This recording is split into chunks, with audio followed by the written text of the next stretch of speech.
So now we proceed with our timetable. We are going to the third session, and this is our law firm practice and management. This session will be moderated by Waida Manji, one of the experienced advocates at Star and Tony's. Her experience in setting up businesses, cross-border businesses. She had an opportunity to work in both parts of the country, Tanzania mainland and Zanzibar. So without much ado, and for the interest of time, allow me to invite on the podium Advocate Waida Manji. You're welcome. Have the floor, Madam.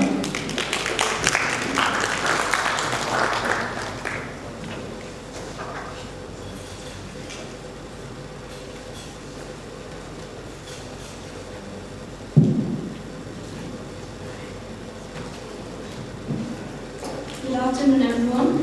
Am I audible? Okay. So, as specimens introduced me, my name is Waida Manji. I'm an associate at Stanley Attorneys. So, for today's afternoon session, we have a panel that's going to talk about local practice and management, specifically areas for practice and compliance. So, before we dive into the panel session, I'm sure many of you are here from law firms. Most of you want to indulge into the business of having your own law firms in the future. So this theme is something that's going to give us a new idea or a new perspective on how about to go into this profession and in the industry. So we have a panel of 4 panelists. The first panelist is Mr. Benedict Ishabakaki, who is a partner at Victory Consultants and Attorneys.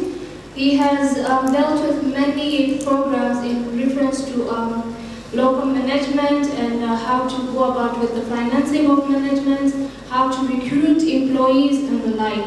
Our second panelist is Mr. Sunday Ndamugomba. Again, he's a partner at ABC Attorneys. He's also an advocate in Tanzania and Zanzibar, but also an arbitrator and also a certified trademarks attorney. Our third panelist is Ms. Shamiza Rutansi. Again, she's a head and partner at ARS. She's also dealt with many cross-border transactions, and she's known as one of the leading finance experts in Tanzania. Our speaker panelist will be Ms. Nurina Wali, who will join us at the end of the session just to highlight on how technology is going to help us in managing our law firms. So I would like the presenters to please proceed to the podium so we can start the session.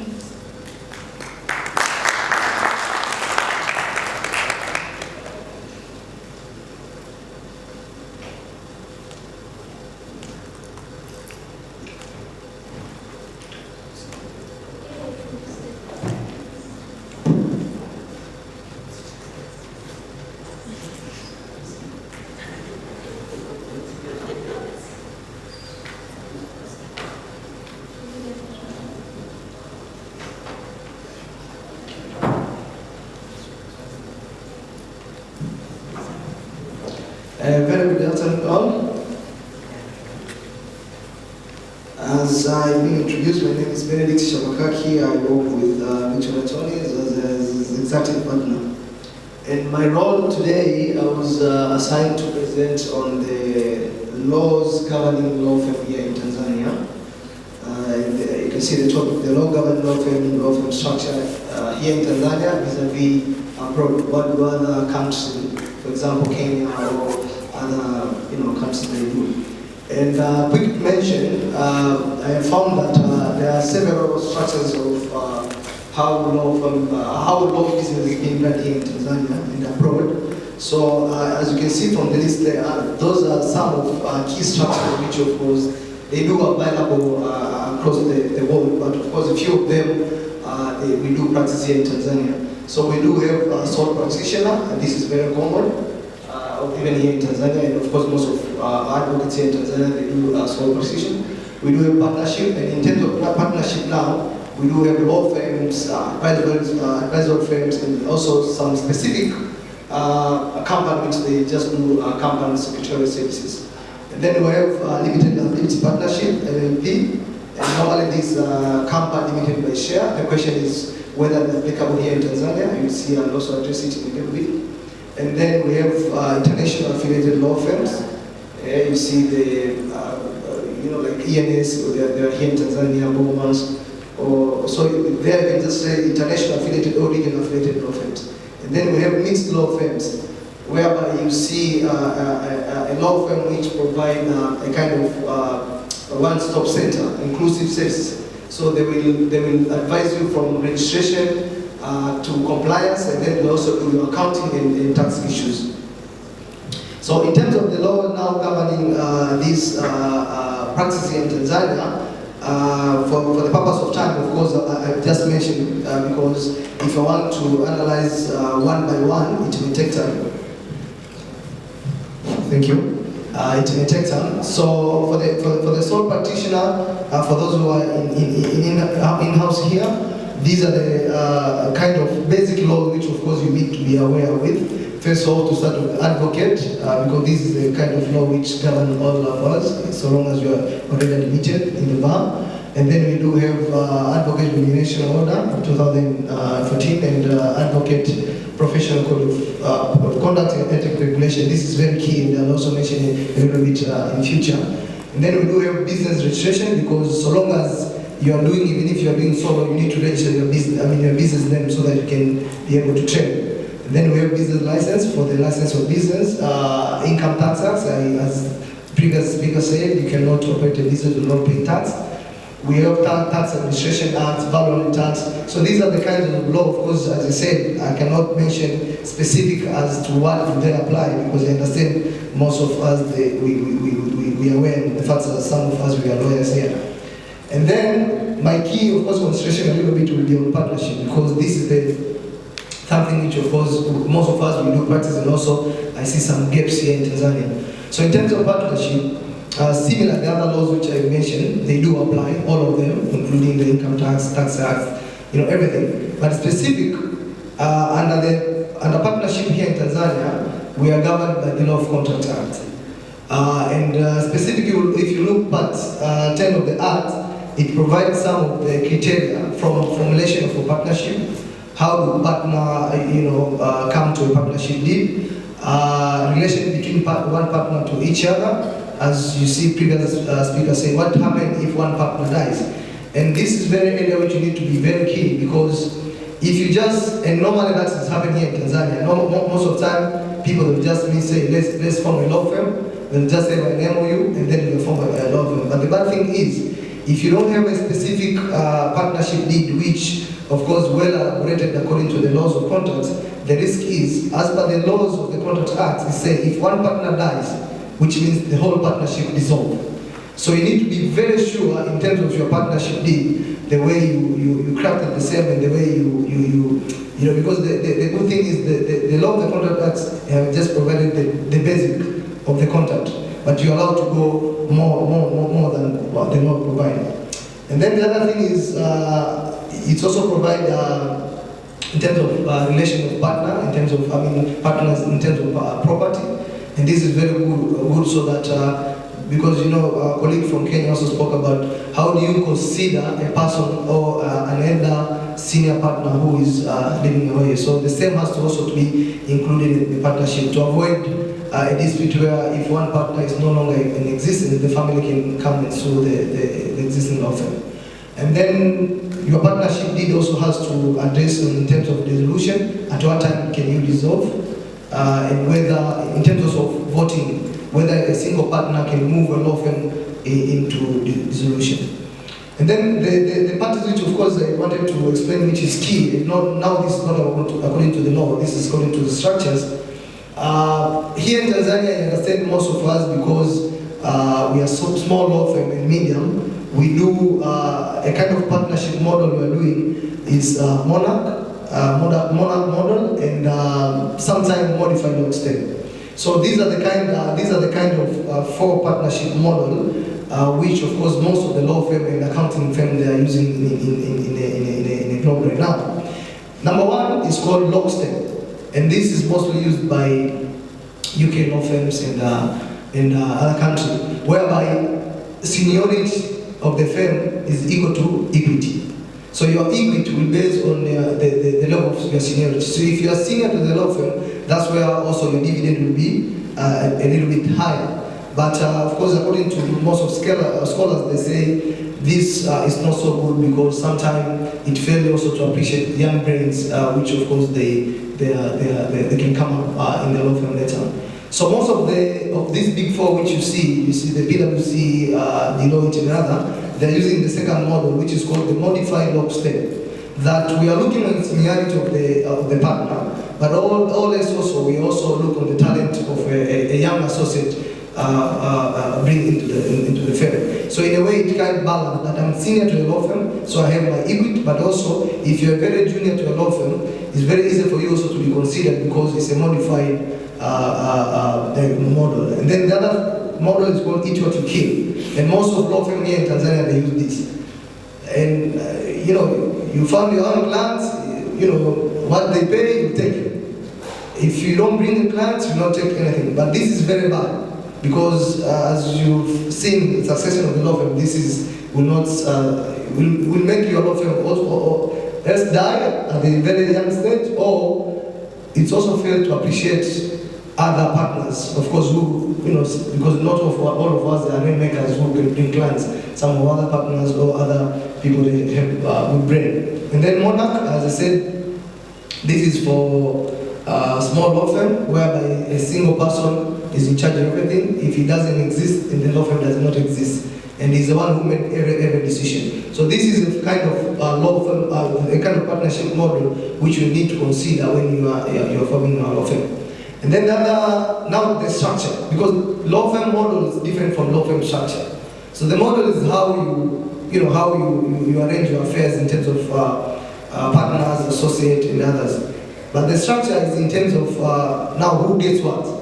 So you have also category. You have fully equity partners. So those are the one who we may say like the owners of the law firm. In a company we call them shareholders. And then you have fixed equity or similar to salary partner. That he doesn't make decision in law firm, but he or she is a partner. Now as my colleagues say, my other previous speaker said, this is most of the law firms and most of these big firms, they're using this for the purpose of branding.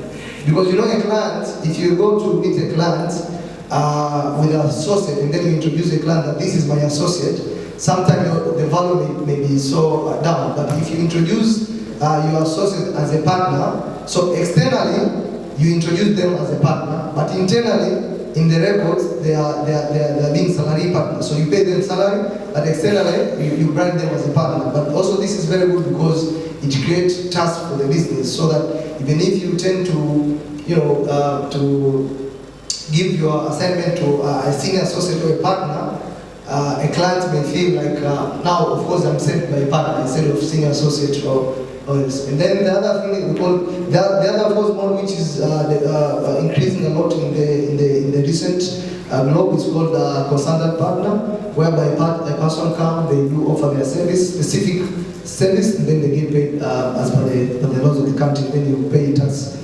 accordingly. Because most of the people now, because of work-life balance, they don't want to be committed in a law firm for full 9 to 5 month. And then we have salary partner, which of course is similar to share equity, and most of the people they use, before you become a fully equity partner, they want, other law firms, they want you to be a salary partner a little bit so that they can see your behavior, how do you train, but also it's good in terms of creating trust to the client. And then the last one is associate partner. I think most of you have seen some of the law firms, they call them the associate, but we call them, according to scholars, they call them glorified associate. They are not like the other associate, but because they are associate partner, we call them as a glorified associate. So the main question, which of course, because most of us we are right here, which of course is very critical here in Tanzania, is the question, because most of these law firms, as I told you, you form them according to the contract, the law of the Contract Act. But BRELA, which is the business agency in Tanzania, does not register a law firm. Or else what you can do, maybe you can just go to the registrar of document to register your partnership deed. So the question is, does Tanzania Law Society have a mandate to control law firms? Because they don't register. And the other question is, do Tanzania Law Society, TLS, issue a kind of certification or a kind of audit to law firm? Because if you look for other legal hours, accounting, MBA, before you practice in MBA, you need to be accredited. But the question is, for the law firm, it's not mandatory. So long as you come from law school, you register your business name, you may trade without even being registered with the TLS. So that's the key question. And then the other question, of course, which I would also like to pose, or which of course most of people do ask me, is whether in Tanzania, LLP, limited liability partnership, do exist.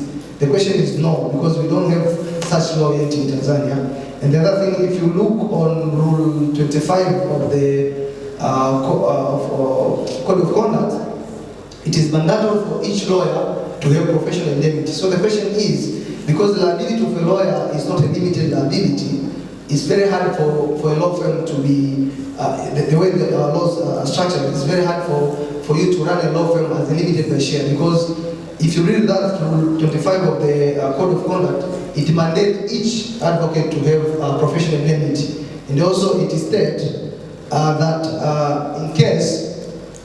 in case of omission or negligence, a client can take you to the court of law. Of course, unlimited, because this is a professional liability. The question is, if you're operating as a limited by share, as we understand all of us, that this is a limited liability company. And that's why you see we have Akuna. However, I understand that in Tanzania, some of the law firms, they do have this structure. But the question is, maybe because TLS is not so eyes open on this area, and that's why you can just register a law firm the way you wish. And as you can see, most of people right now, what they do, you register a law firm, and then if you want to partner with other, tax associate or accounting, you register a business name similar to the law firm, but you call it advisor because it's allowed. So what you do, you not provide a legal service per se, you not provide a legal representation as an advocate, but rather you'll be as a consultant providing advisory services. That's why today in the group, of course, to finish, I'm in this group of law firm management in Tanzania, and someone posted a kind of big brochure, someone advertised themselves. And the question was, is it allowed to advertise in Tanzania? Of course, if you read Rule 27, there's a limitation to advertisement. But if a person, for instance, me, myself, I register Victoria Attorney's Secretarial Services, that's what I may do advertise, because I don't do advocate work, rather I do advisory work. And that's why now a lot of people, especially young lawyers, they are using it as an avenue to waive or to get away with the professional code of ethics and conduct. Thank you.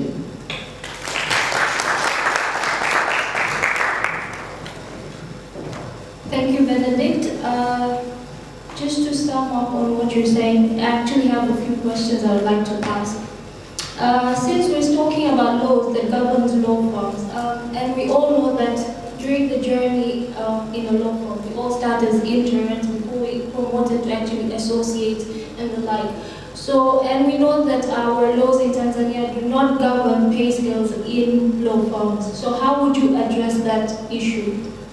My second question would be just to elaborate more. So, for instance, myself, if I want to start a law firm, what would be the things that I'd have to consider when I want to initiate my own law firm? I understand that there's a limited liability company, their partnership, but other than that, what is it that I would have to consider? And when is the time that I can start my own law firm? So maybe we can answer these questions with the Q&A session, yeah? So I would like to present my second panelist, Mr. Sunday, and he's going to elaborate more on the necessary traits that we need to have in order to proceed with management and compliance in law firms.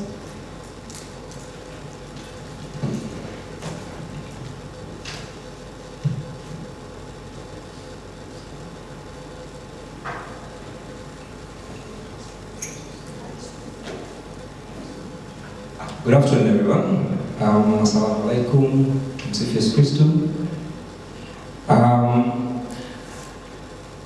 I'm going to speak about a topic that is very dear to me. Why? Because it's one of those things that whenever I meet, let's say, Shazada or Shabakaki, we'll pretty much get into details of how law firms are managed.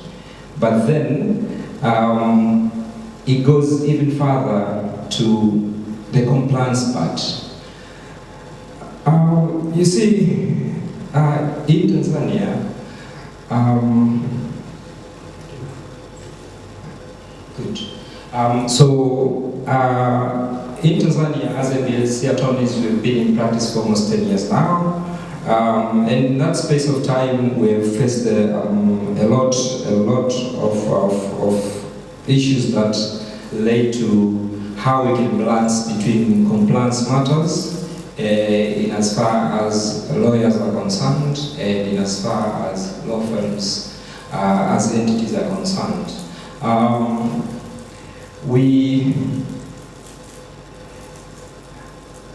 As ABC, we are part of what is called TAGLO, which is a coming together of law firms that are across the globe, and we are part of Amani IP as well, which is part of law firms that are in Kenya and Uganda, of which also has been critical in the topic that I'm meant to discuss with you today. I'll kick off with what I believe is very important when we speak of compliance, of which is law firm obligation. As a law firm, as ABC, be it Victory Attorneys, be it ARS, we have a duty whereby we have to comply to the standards that are set within the industry, but also within the country.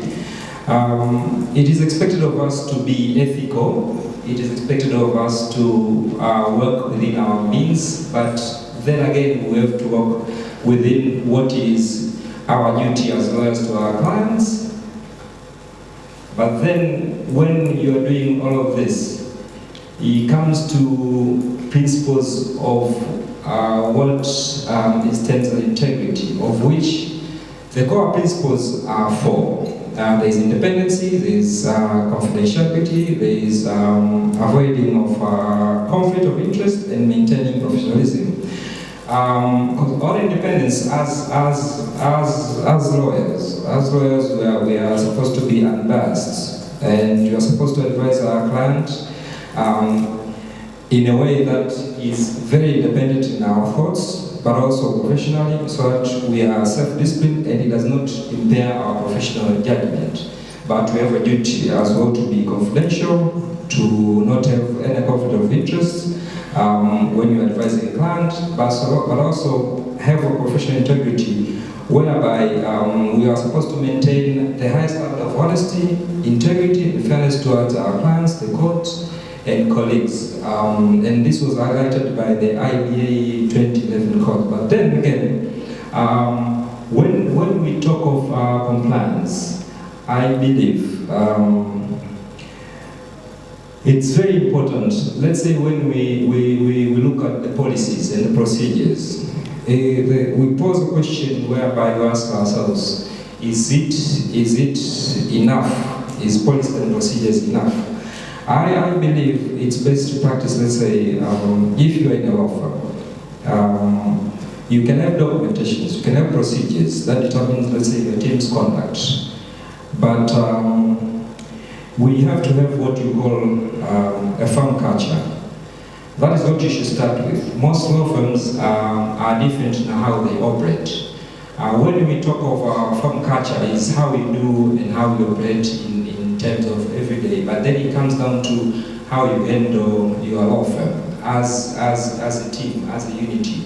Let's say like at ABC, when we start off every day in the morning, we have a morning brief where we sit down and look at what everyone is doing and where we are and where we're going. If there are any obstacles, we move by that. But apart from that, we have ways on how we handle issues within the firm. We have a way on how we do of the technology we have, a way on how we respond to clients, who answers what, when, and how, and all these things. How do you respond to emails? But then we speak of values. What are your values as a law firm? Do you have values that you can subscribe to, of which each member of the law firm has to adhere to? So there is that. But also, we speak of cybersecurity concerns, of which I think is very key when we talk of compliance. We as lawyers were faced with what I always mark this, Shazada saying robots are coming. And by the fact that we cannot shy away from technology. But then when we speak of limited resources, we know that you spoke of the code, we know what the ethical rules are supposed to comply with, but then it comes down to when you want to have all these things into place, when you want to comply, the resources are limited. For a big law firm, it's easier because you can have a team that actually deals with one particular thing, and you can have that one deal with another, but you can cut across and be able to see if the marketing team is doing A, B, C, D. Are they doing in a way that does not break ethical rules? You are saying you are not supposed to advertise, but we have their limitations, but to what extent? You spoke of insurance, of which I believe is very key. And I think this also is vital when it comes to compliance as lawyers or as a law firm. It doesn't matter how much you invest in make sure that you mitigate the risk, but then without being able to afford a good indemnity insurance, then you are opening yourself to a lot of issues that of which we have dealt with a lot ago. So, what to do? In the interest of time, I believe there is what we call holding the legal profession to account using government safeguards. That is, the government should be able, when you speak of anti-money laundering laws, anti-corruption laws and such, this is something that of which has to be enforced. But nevertheless, when we talk of holding the legal profession on account of using industry safeguards, we spoke of things like the code of conduct and due diligence, conflict of interest. All these things come into play when it comes to compliance. And I believe if all these are in order, then it's easier for us as lawyers to perform best as far as compliance is concerned. But then I wanted to borrow a leaf of what it's called the value of independent regulators, or the UK Perfected model, of which it was termed as the Crement report, and it became the backbone of what is known as the Legal Services Act of 2007, LSA, whereby the government had authorized a 2-year independent review of the legal industry, which was conducted by Sir David Clementi, who came up with findings. So acting on the findings of the report, the government determined that the legal profession, the industry, that was self-regulated, it had failed to serve the public.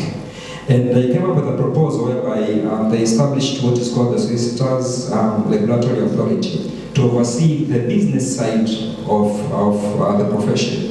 We're not talking of the profession, but the business side, because law is business, and we are all here talking about LawCon, and LawCon is bringing us all together to discuss the matters that matter us. And the biggest one is our business and how we do that in compliance with the law.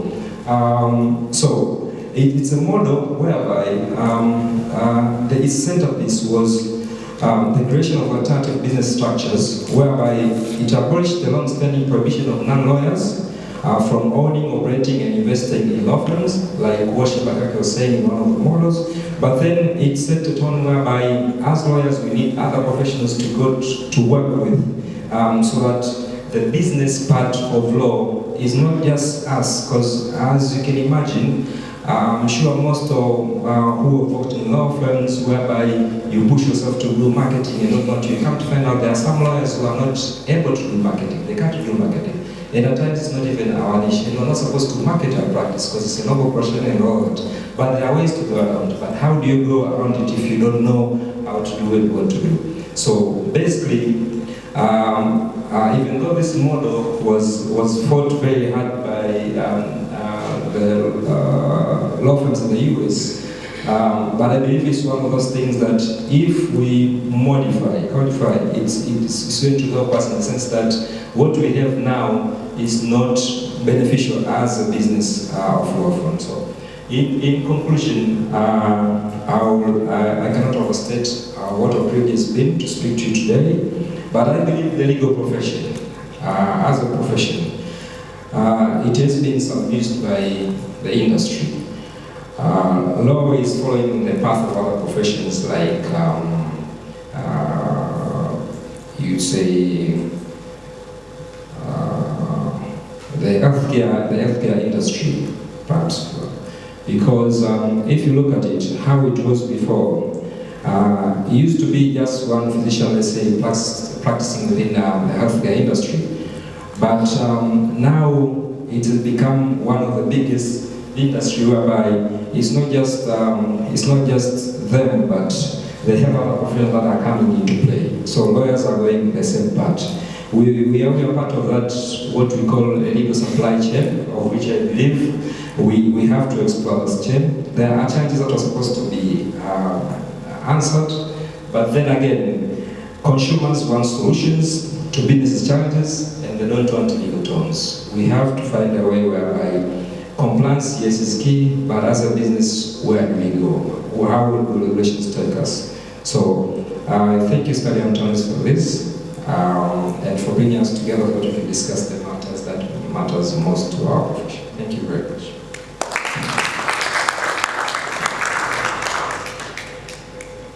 Thank you, Mr. Sunday. I'd like to call Ms. Shazmina, who is going to talk about the aspects that we need to take into consideration while dealing with how to specialize in a law firm, whether it's our services or the goods that we might be providing. Welcome, Ms. Shazmina.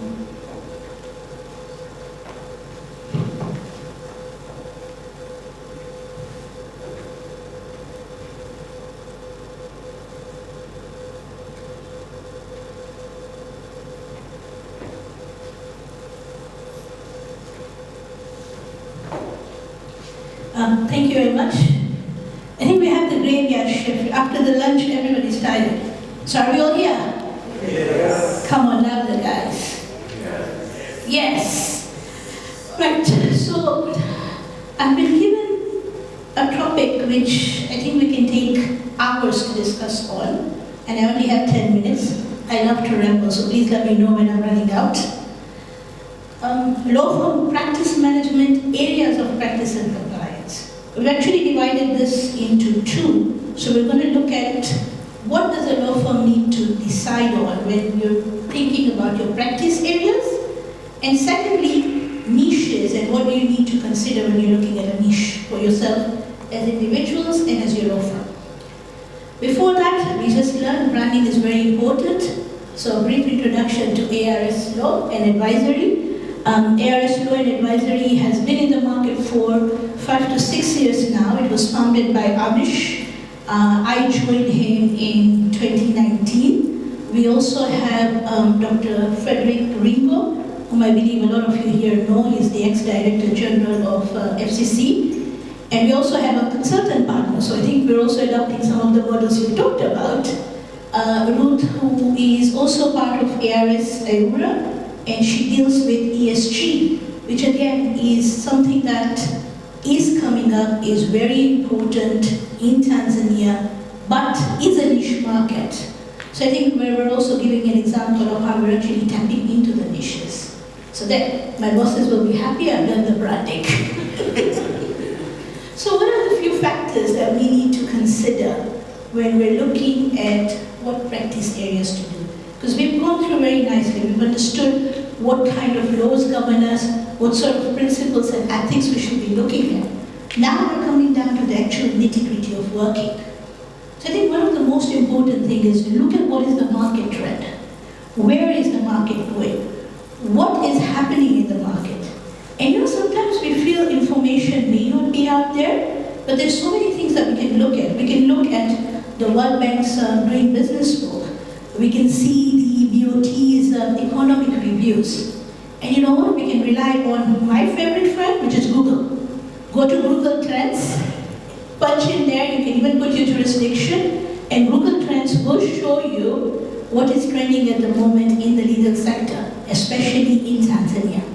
Based on that, you can actually see where the legal profession is going, not only now, but even in the future, and where you want to place yourself based on that. Look at the neighboring countries. Because remember, we're not only competing with ourselves in Tanzania, we're looking at East Africa, we're looking at Africa, and we're also looking at international law firms. I predominantly work with a lot of international firms, and we see a deep interest from them into Africa. And I think we need to be marketing or putting up our practice areas to make sure that we can compete with them as well. Or we can at least be in a position where we're the people they come to when they have something to do in Tanzania.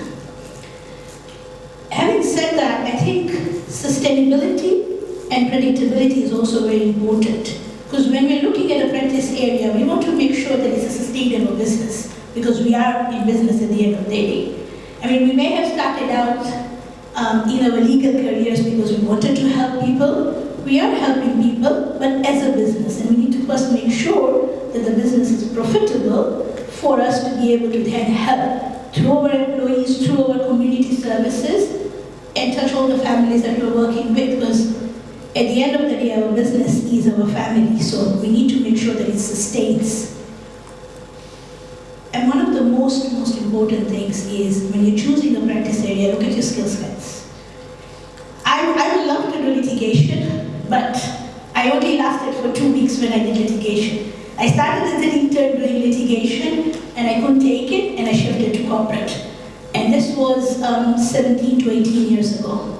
I'm loving corporate and I'm still there. But if I decided to continue in litigation because that's what my managing partner at the moment was working on, then I would have been a very miserable person.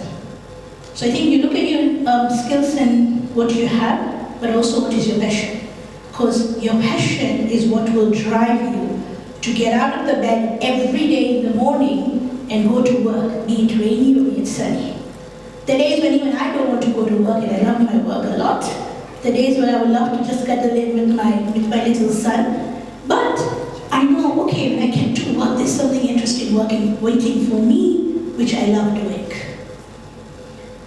I think another thing that you need to keep in mind, even as a firm and as an individual, is where do you want to be in the next 10 to 15 years? And I'm sure some of us who interview on a regular basis, and those of us who have been to interviews have always been asked the question, where do you see yourself in 5 years' time? You know, we don't just ask that question because it's one of the interview questions. We ask that because we want to see how focused you are. Where are you going? Do you know who you are, where you want to be? And we see your how to connect to the firm's how. But for that, it's very important for the firm to have first established what is their how. What are their future goals? Where do they see themselves as a firm in the next 5 years, in the next 10 years? Do we want to be in Tanzania? Do we want to be in East Africa? Do we want to be global? If you want to be global, how do we want to be global? Alliances? Equity partnerships? What is it that we need? But based on all of this is actually based on who are you and what do you want? And what is your personality? Which is the next point on my slide. Because people have very different personalities. I could have never survived in family law. I'm too emotional. You know, the poor lady and her son, and I'll be crying my eyes out instead of trying to strategically help them. I'm part of my community's arbitration or conciliation committee, and that's one of the problems I have there as well. I sometimes get too emotional. If I get Shazada once or twice has actually looked at me and said, keep your emotions aside, young girl. But that's it. Your personality is very, very important. And your personality, your partner's personality, is what actually becomes the firm's personality. And that's what you're branding. Because your firm has to have a brand and a personality. This is who we are. are, this is what we do, and this is how we do it. And that's where I was so happy to hear all these elements of integrity and ethics come in, and professional indemnity, definitely. Now, this is what I really, really wanted to concentrate on. I hope I still have time. You know, any associate who's been with me will have heard two things. The first one is, if you want to be a corporate lawyer, the Companies Act has to be your Bible or your Quran.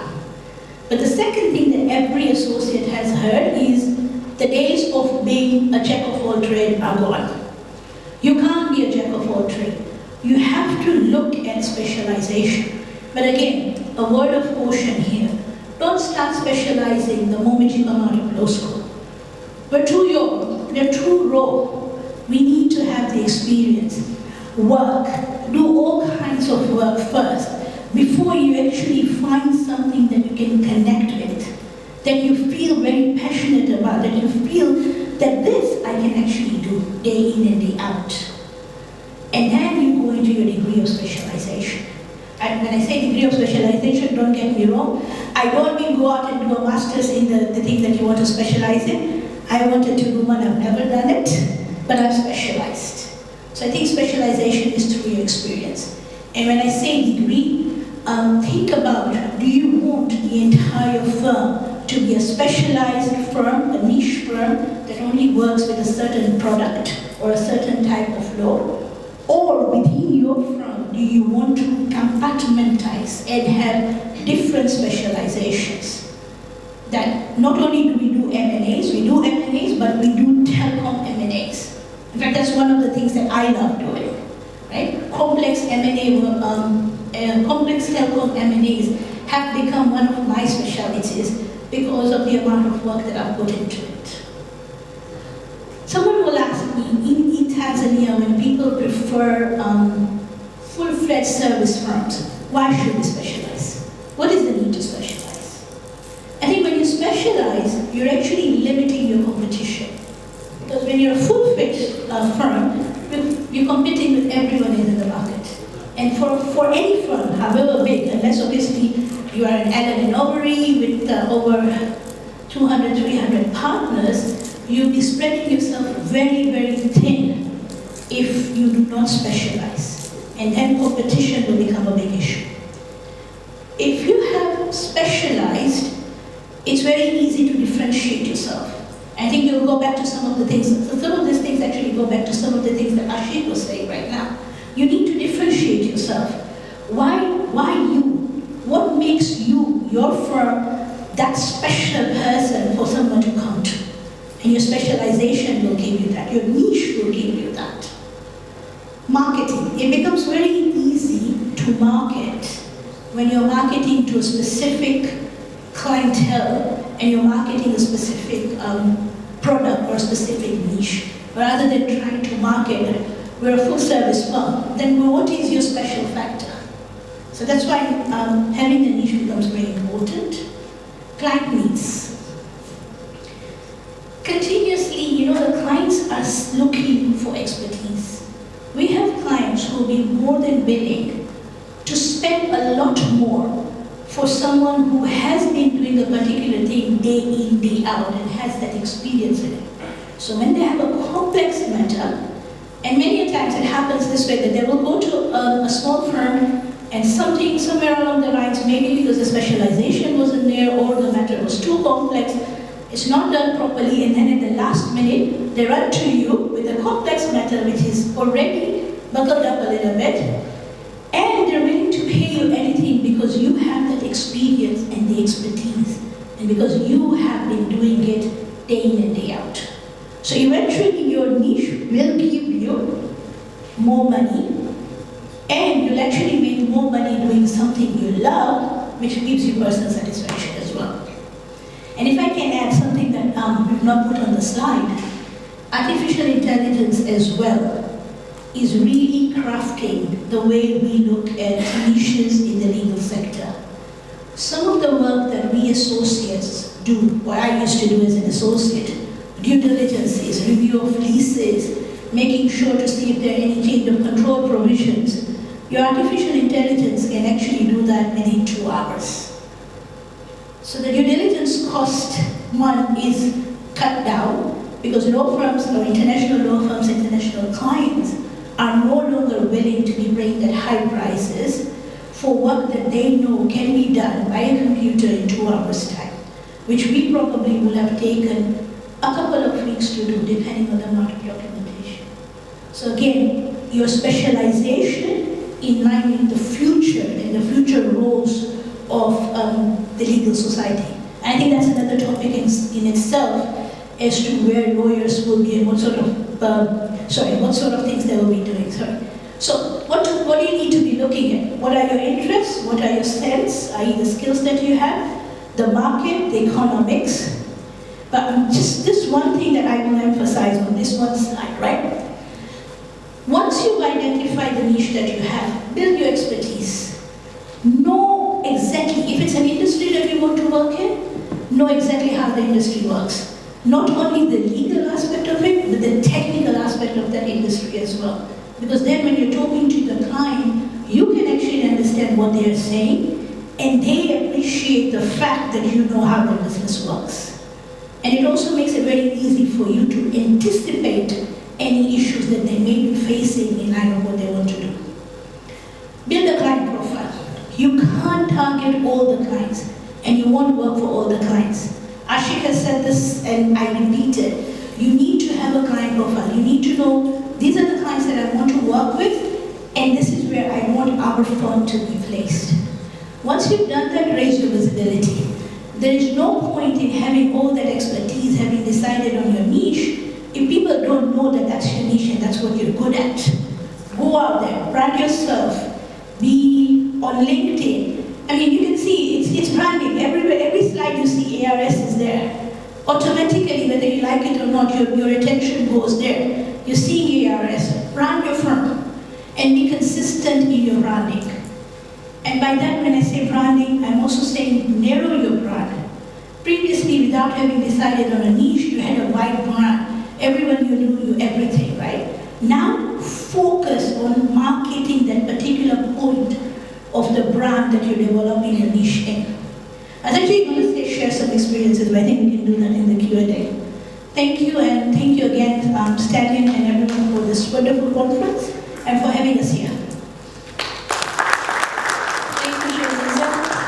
Thank you to all the panelists for a well-informed presentation. So as I was previously saying, we have Ms. Marina, who is from Microsoft and Evo. She has over 11 years of experience dealing with Microsoft and how to manage companies, whether it's a law firm, it's a small sole proprietorship, on how to use Microsoft in this enterprises. So I just have a few questions for you to ask. If you can elaborate with us, like how would Microsoft help us in managing specifically law firms if we integrate such a system into our day-to-day operations?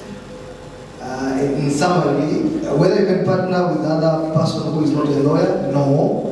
And the reason why is when you're going to apply for a business, of course, in a partnership deed, you may enter into a partnership with your firm.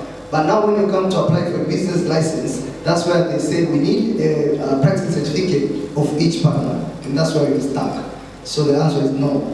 And then whether a partner we are allowed to share office with another profession, the answer is still no. I'm here with Rayson. Rayson, can you please still, if you are a senior associate, you can also still, of course, quickly tell us the specific rule in the Code of Ethics, which of course prohibits us to share office with the other profession. The only leeway side, which of course most of lawyers or us we are using, is we are registering an advisory firm, and that's where now we can have another partner who is an accountant or tax advisor as a shareholder and not as a partner. Because you will also start when you come to apply for business license.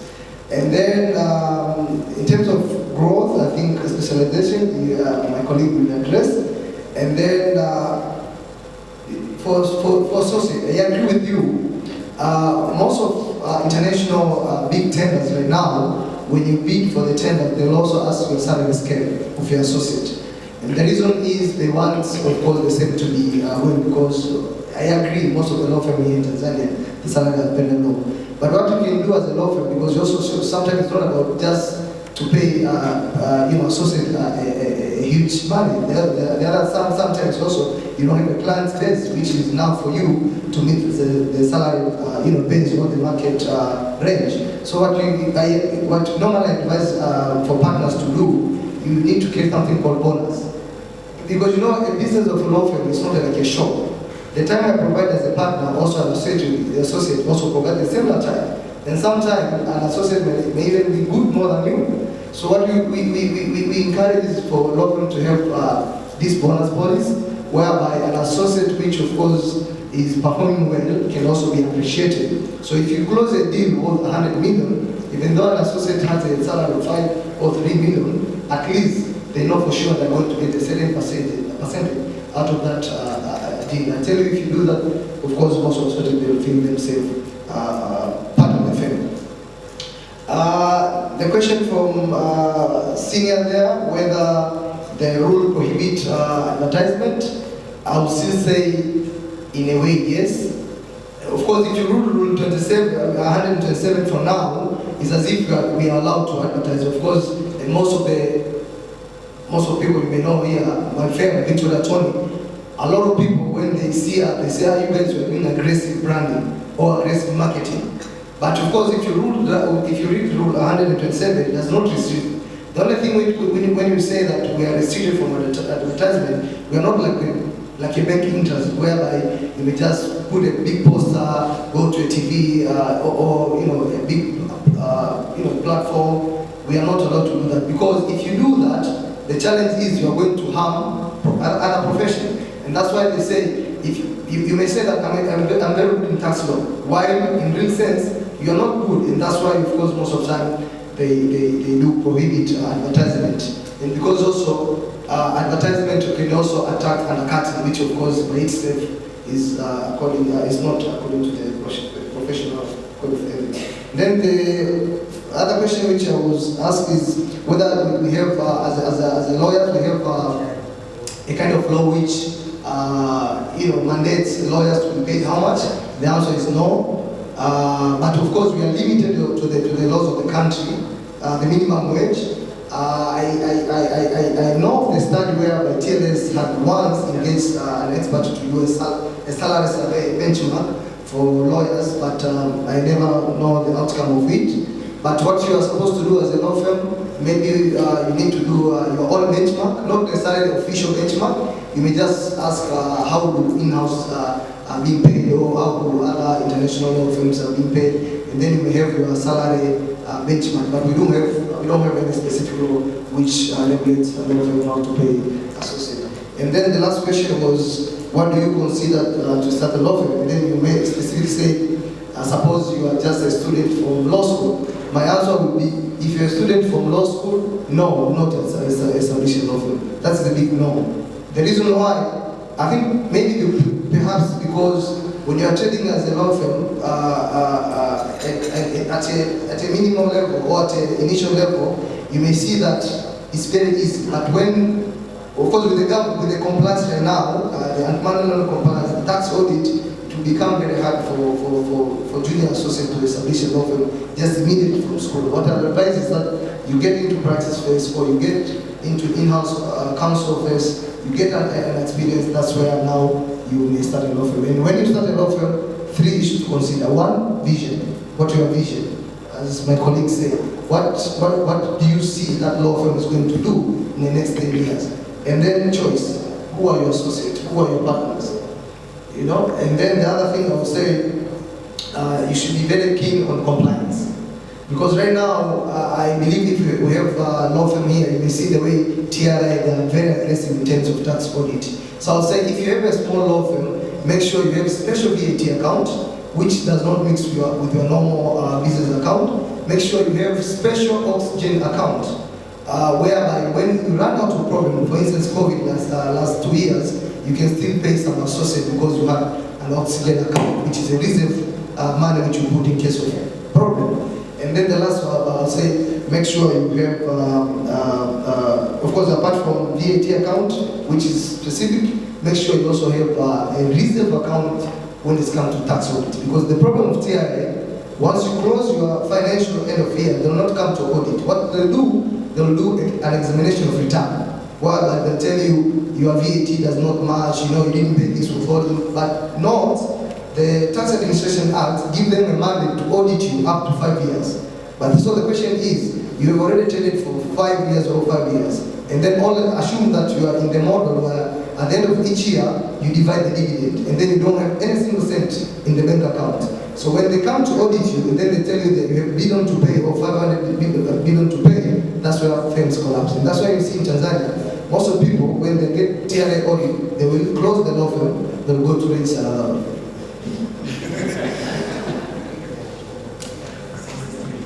Thank you very much. I mean, to answer your question with respect to the associate's vision, I think the first thing would be, if the firm has a department that already deals with what the associate wants to specialize in, do I think an intern or an associate in the first few years is still very broad to be looking at specialization. But in the event that we do have an exception with someone that really wants to specialize, if the firm has that particular area, then definitely he can be part of the area and he can grow that. And in the event that the firm does not, then I don't think we should automatically say no.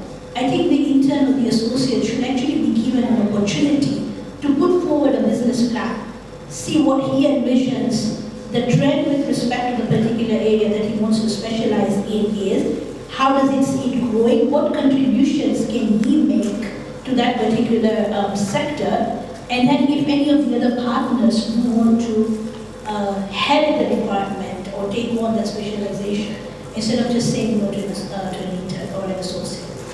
I do agree salary scales are a big issue. In fact, you mentioned it, just next week we have a partners meeting where we're looking at salary scales. But the problem is it's also very difficult market information to get.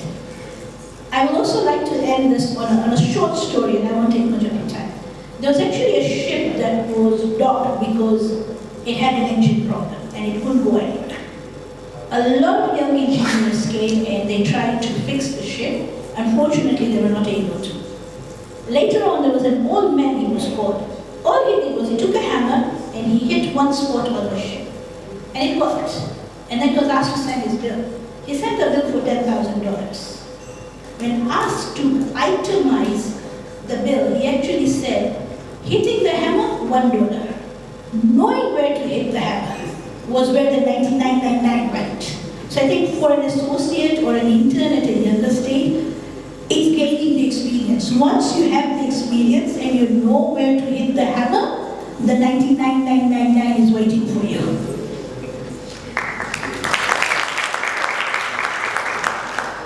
This marks the end of our session. Thank you everyone for your input.